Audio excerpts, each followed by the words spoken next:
اسی کے ساتھ کچھ تمہاری استقامت کے لیے میں باتیں بتا دوں. استقامت کے لیے دیکھو مصیبتیں آئیں گی. حضور کی محبت کی بات کرنا اتنا آسان نہیں ہے کہ تمہیں روز حلوہ پراٹھا ہی ملتے رہے اور کھا کر کے آرام کرتے رہو. پھر تمہیں بلال حبشی کو بھی یاد رکھنا ہوگا, خباب ابن الارت کو بھی یاد رکھنا ہوگا, زید بن دسنا, خبیب ابن عدی کو یاد رکھنا ہوگا. یہ وہ صحابہ ہیں جنہوں نے حضور کی محبت میں صرف زخم نہیں کھائے ہیں, آگ بھی برداشت کی ہے اور ان کی پوری چمڑیاں گلا دی گئی تھی. اس کے باوجود وہ جمے رہے, استقامت کے اس میدان پر ڈٹے رہے. آپ کو پتا ہے جب بلال حبشی مدینے میں تھے, حضرت عمر فاروق رضی اللہ تعالیٰ عنہ ان کو بلاتے تھے تو کیا کہہ کر, یا سیدنا بلال, اے ہمارے آقا بلال آئیے, جو امیر المومنین ہیں وقت کے. اور وہ بلال حبشی کو آقا کہہ کر پکارتے. حضرت بلال کہتے سرکار میں غلام آدمی, امیر المومنین میں غلام آدمی, حبشی آدمی, آپ جب آقا کہتے ہیں تو مجھے شرم آتی ہے, آپ کیوں کہتے ہیں؟ سیدنا عمر فاروق کہتے آپ قریب آئیے, اپنا جبہ اٹھائیے. جب وہ جبہ اٹھاتے ان کی پیٹ پر عمر فاروق بوسے لیتے اور کہتے جو زخم تم نے رسول اللہ کی محبت میں کھائے ہیں وہ دنیا نے نہیں کھائے ہیں, وہ ہم نے نہیں دیکھے ہیں. اسی لیے میرے عزیزوں, حضور پاک کی محبت کے بعد پھر استقامت کا امتحان بھی ہوگا.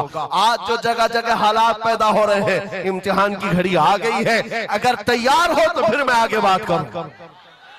حضور کی محبت پر امتحان دینے کے لیے ہر جوان اگر تیار ہے تو پھر آگے بات کی جائے گی. بار بار تمہیں کوئی کچھوکے دیتا رہے, وسوسے ڈالتا رہے, سوشل میڈیا پر تمہارے جذبات کو ابھارتے ہوئے تمہارے لیے گندی باتیں کرے کہ یہ کٹ رہے ہیں, ملے کاٹے جا رہے ہیں, مارے جا رہے ہیں, غزہ میں ان کے ساتھ ایسا وناش کیا جا رہا ہے, 20,000 لوگوں کو مار مار کر بارود سے راکھ بنا دیا گیا ہے. یہ ساری باتیں تمہارے پاس لاتے ہیں تو کچھ جوان یہ سمجھتے ہیں ہم نروس ہو گئے ہیں, ہم مایوس ہو گئے ہیں, ان کا جواب کیا دیں. صحیح بات تو ہے, شام میں بھی کاٹے جاتے ہیں, عراق میں بھی مارے جاتے ہیں, افغان میں بھی, برما میں بھی, یمن میں بھی, ہر جگہ ہماری موت ہے, ہماری موت ہے. اور اس کو ظالم یہ بتا بتا کر کے یہ کہتے ہیں کہ دیکھو اگر تم سچے ہو, تمہارا دین سچا, تمہارا خدا سچا, تو اتنے مارے کیوں جاتے ہو؟ تم نا امید اور مایوس نہ ہونا.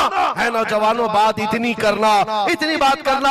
اے نادان تجھے پتا نہیں ہمارا مسئلہ کیا ہے, تجھے پتا نہیں ہمارا مسئلہ کیا ہے.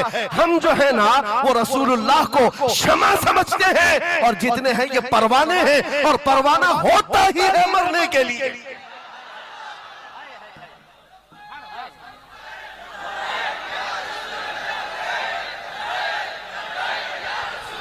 پروانے کو دیکھا ہے آپ نے, پروانے کو دیکھا ہے, وہ چھوٹے چھوٹے پتنگے جو شمع کے ارد گرد گھومتے ہیں اور اپنی جان دے کر چلے جاتے. جب تک پروانہ مرتا نہیں, جاتا نہیں ہے وہاں سے, وہ شمع کے سامنے جان دے کر جاتا. اور پروانہ جو لفظ ہے نا اسی کو کہا جاتا ہے جو جان دینے تک کے وہاں گھومتا رہتا, جان جانے تک. اسی لیے مفتی اعظم ہند نے کہا تھا یا رسول اللہ تو شمع رسالت ہے, عالم تیرا پروانہ, تو ماہ نبوت ہے, جلوے جانانا.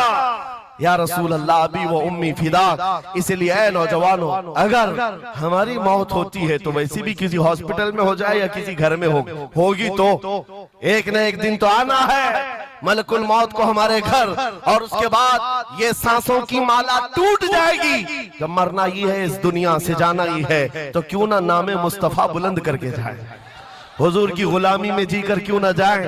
اس لیے کہ ہمیں پتا ہے ہم یہاں سے جائیں گے تو قبر میں کسی کا باپ نہیں آتا, آمینہ کا لال تشریف لاتا ہے, رسول پاک تشریف لاتے ہیں. اور قیامت کے دن بھی کوئی نیتا, کوئی سرکار, کوئی بڑا سا بڑا آدمی تمہاری سفارش کے لیے تیار نہیں. ہماری ماں چھوڑ دے گی, قیامت کا حال یہ, ماں اپنے بچے سے بھاگتی رہے گی.